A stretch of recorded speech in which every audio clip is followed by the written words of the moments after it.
آگے سورہ حشر ہے. حشر کا مطلب سمجھتے کیا ہوتا ہے؟ جی، حشر کا مطلب ہوتا ہے اخراج جمع من مکان الی مکان آخر. اخراج جمع من مکان الی مکان آخر. بہت سارے لوگوں کو ایک جگہ جمع کر کے کسی دوسری جگہ بھیج دینا.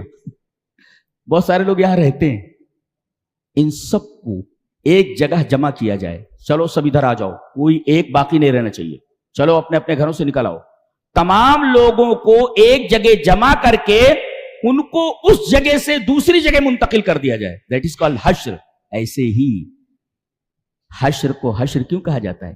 اس لیے کہ اللہ تبارک و تعالی سور پھونکنے کے لیے جب بولے گا اور اسرافیل جب سور پھونکیں گے تو سارے مردے اپنی قبروں سے نکل کر کے ایک جگہ جمع ہو جائیں گے اور اس پورے مجمع کو اللہ تبارک و تعالی میدان حشر میں لا کر جمع کر دے گا. دیکھو بہت سارے لوگوں کو مختلف جگہوں سے ایک جگہ جمع کیا گیا اور اس جگہ سے دوسری جگہ پر ان کو منتقل کر دیا گیا. اس سورہ کریمہ کا نام حشر کیوں رکھا گیا؟ وجہ کیا ہے؟ مدینہ میں بنیادی 3 قبیلے تھے یہودیوں کے، بنو قریظہ، بنو نذیر، بنو قینقاع. تو ان سب کو تو قتل کر دیا گیا تھا اور لونڈی و غلام بنا لیا گیا تھا. بنو قریظہ کو انہوں نے عین احزاب کے ٹائم جنگ خندق کے وقت غداری کی تھی، اور غداری کی سزا تورات کے اندر خود ہے کہ قتل کر دیا جائے. لہذا ان کو تورات کے مطابق فیصلہ کر کے ان کو قتل کر دیا گیا تھا بنو قریظہ کو، اور اسی خندق میں ان کی گردنیں ڈال دی گئی تھی مار مار کر کے. انہوں نے غداری کی تھی. یہ بنو نذیر تھے دوسرے جن کا ذکر یہاں پر ہے. انہوں نے کیا کیا تھا؟ نبی کریم صلی اللہ علیہ وسلم کو 2 مقتولوں کی دیت لینے کے لیے جانا تھا کہ ہمارا تعاون کرو، 2 مقتول لوگوں کی دیت دینی ہے تو تم لوگ ہماری مدد کرو. تو نبی کریم صلی اللہ علیہ وسلم اس مساعدت کے لیے ان کے پاس گئے ہوئے تھے. ان کو جب معلوم ہوا کہ نبی آنے والے ہیں تو انہوں نے پلان کیا کہ یہ آئیں اور ان کو ختم کر دیا جائے. نبی کریم صلی اللہ علیہ وسلم کو ختم کر دیا جائے. پورا پلان بنا لیا تھا انہوں نے نبی کو قتل کرنے کا. ان کی پرانی عادت ہے انبیاء کو قتل کرنا. یقتلون النبیین. اللہ تبارک تعالیٰ فرماتا ہے یہودیوں کی عادت ہے کہ یہ اللہ تبارک و تعالیٰ کے نبیوں کو چھوڑنے والے نہیں ہیں. تمہاری کیا رعایت کریں گے؟ انہوں نے نبیوں کو نہیں چھوڑا، تمہیں کیا چھوڑیں گے؟ اور ان کی تمام حرکتیں بتائی گئی اس سورہ کریمہ میں تاکہ ان کی حرکتیں جان کر کے آدمی ان سے خبردار رہے. اور مفسرین نے لکھا ہے کہ ان کی حرکتیں اس وجہ سے یہاں ذکر کی گئی ہیں تاکہ دنیا کے تمام لوگ، ہر مذہب کے ماننے والے لوگ یہودیوں سے خبردار رہیں. اس لیے کہ دنیا میں جب بھی کوئی فساد ہوتا ہے تو یا تو خود اس کے مرتکب ہوتے ہیں، یہ خود کرتے ہیں، یا پھر اس کے اندر ان کا رول ہوتا ہے. یعنی دنیا میں جب بھی کوئی فتنہ ہوتا ہے تو یا تو خود یہ فتنے کو انجام دیتے ہیں یا پھر اس فتنے کے اندر ان کا کوئی نہ کوئی رول ہوتا ہی ہے. اللہ اکبر، اتنے خطرناک ہیں یہ. لہذا ان سے بچو، یہ بہت بڑے فتین اور بہت بڑے شیطان ہیں یہ یہودی. اس وجہ سے ان کی تمام کارستانیاں، ان کے تمام معاملات یہاں بیان کیے گئے. تو نبی کریم صلی اللہ علیہ وسلم کو قتل کرنے کا انہوں نے پلان بنا لیا تھا اور نبی کو معلوم ہو گیا نبی کو بذریعہ جبرائیل کہ آپ کو قتل کرنے کا پلان کیا جا چکا ہے. نبی کریم صلی اللہ علیہ وسلم کا گھیر لیا جائے ان کو. تمام صحابہ کرام نے ان کو گھیر لیا. اچھا، اللہ فرماتا ہے ان کو 2 چیزوں پر بڑا بھروسہ تھا. حصونہم، اپنی گھڑیوں پر. ان کو گڑھیاں بنا رکھی جس کو کہتے ہیں قلعے. چھوٹے چھوٹے قلعے انہوں نے بنا رکھے تھے اور وہ یہ سمجھتے تھے کہ یہ قلعے ہماری حفاظت کریں گے. ان کا پورا بھروسہ اپنے قلعوں کے اوپر تھا کہ قلعوں کی یہ مضبوط دیواریں ہم کو کچھ نہیں ہونے دیں گی. اور دوسرے مدینہ کے جو منافقین تھے یہ بول رہے تھے اگر لڑائی ہوئی تو گھبرانا نہیں، ہم تمہارے ساتھ ہیں جی. تو انہوں نے 2 چیزوں کے اوپر بھروسہ کر لیا تھا، ایک تو اپنے قلعوں کے اوپر اور دوسرے منافقین کے اوپر.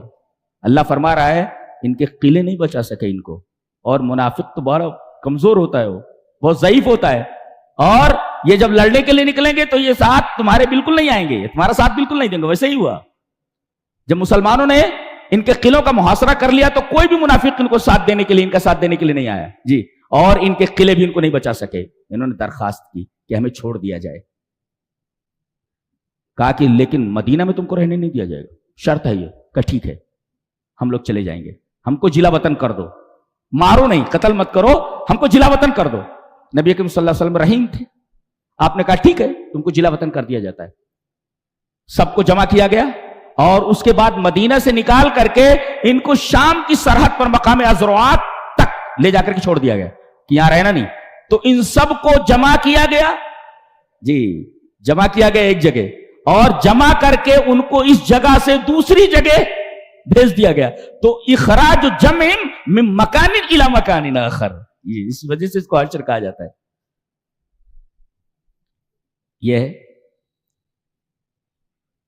یہ بنو نذیر کا قبیلہ تھا، یہودیوں کا ایک قبیلہ تھا بنو نذیر. اچھا، لیکن نبی کریم صلی اللہ علیہ وسلم نے فرمایا کہ جا تو رہے ہو لیکن ہتھیار نہیں لے جاؤ گے یہاں سے، بالکل نہیں. اور اتنا ہی سامان لے جا سکتے ہو جتنا کہ تم اونٹوں پر لاد سکو، کوئی اور چیز نہیں لے جا سکتے.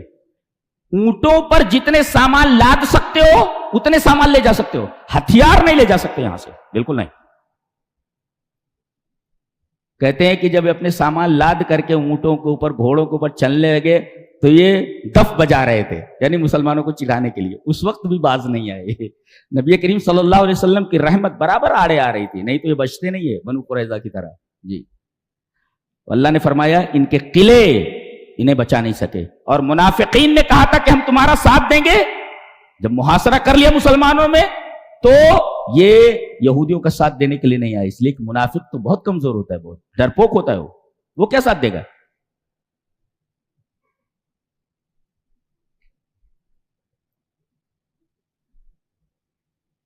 تو اس سورہ کریمہ کے اندر یہودیوں کے اس قبیلے بنو نذیر کا واقعہ بیان کیا گیا.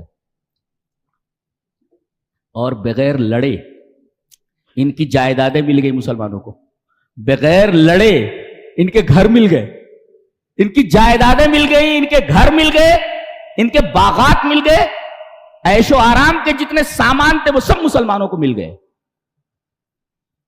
اس لیے کہ یہاں سے ان کو نکال دیا گیا تھا نا. اچھا، یہ جو چیزیں ہاتھ میں آئیں، بنو نذیر کی جائیدادیں، گھر وغیرہ، یہ کن کو ملا؟ مسلمانوں کو نہیں دیا گیا. یہ پورا کا پورا مال فے کہا جاتا ہے. فے، فے کہتے ہیں کہ مسلمانوں نے چڑھائی کی کسی کے اوپر، لیکن جنگ کے بغیر مال غنیمت مل گیا. تو جنگ کے بغیر جو مال غنیمت حاصل ہو اسے فے کہا جاتا ہے. اور مال فے پورا کا پورا نبی کو دیا جاتا ہے. نبی اپنے انداز سے اس کو خرچ کرتا تھا جی. یہ پورا کا پورا مال فے یہ نبی کے لیے ہوتا تھا، اس لیے بغیر لڑے ہوئے یہ چیزیں حاصل ہوئی ہیں. اس لیے کسی سپاہی کو، کسی صحابی کو اس کا حصے دار نہیں بنایا گیا. پوری کی پوری چیزیں نبی کو دے دی گئی. اس کو مال فے کہتے ہیں. چلتے چلتے اللہ نے فرمایا یہ اتنے بدماش تھے یہ کہ چلتے چلتے یخربون بیوتہم، اپنے گھروں کو خراب کر رہے تھے. یہ ادھر توڑ دیا، ادھر توڑ دیا، ادھر خراب کر دیا، ادھر توڑ دیا. یخربون بیوتہم، یہ لوگ جب نکل رہے تھے تو انہوں نے اپنے گھر کو خراب کرنا شروع کر دیا تھا. خراب کر کے گھر نکلے، لیکن کتنا خراب کریں گے جی. جیسے ہوتے نہیں ہیں کچھ لوگ ہوتے ہیں کہ بھئی ان کے ہتھیار یہاں پر موجود ہے، دوسرا کوئی چلا نہ لے، استعمال نہ کر دے، تو اس کے اندر کوئی ایسی چیز کر کے جاؤ تاکہ ان ہتھیار کو دوبارہ ورکنگ میں نہ لایا جا سکے جی. ایسے ہوتے ہیں. تو یہ لوگ بھی ایسے ہی ہیں، یہ یہودیوں کی طرح ایسے دماغ ہے ان کے جی.